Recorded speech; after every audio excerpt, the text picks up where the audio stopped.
Lui, c'est Jean. Jean est un jeune graphiste freelance. Un jour, il reçoit un courrier inquiétant d'une société de recouvrement. Elle, on va l'appeler Recouvre Tout.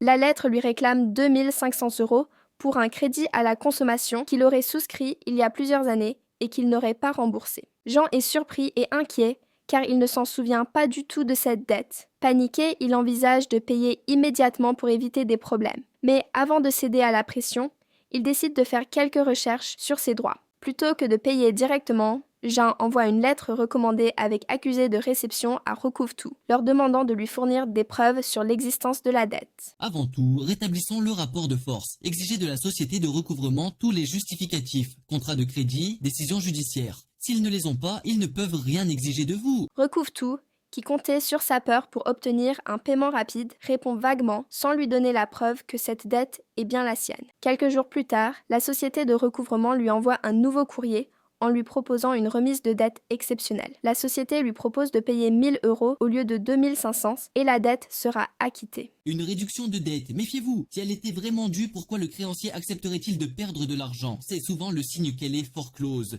Jean décide alors de se renseigner sur la forclusion et il découvre que ce mécanisme empêche un créancier de réclamer une dette après un certain délai. Pour un crédit à la consommation, ce délai est de 2 ans après le premier impayé. Si aucune action en justice n'a été intentée dans ce délai, la dette est éteinte et ne peut plus être réclamée. Jean a découvert cette information dans le Code de la consommation à l'article L 218-2. Il vérifie ses anciens relevés bancaires et constate que son dernier paiement remonte à plus de 3 ans.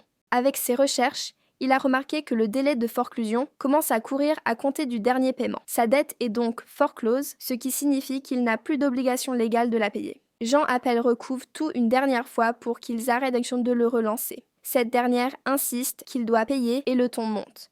Il menace de saisir son compte bancaire et ses meubles. Sans décision judiciaire, c'est du bluff.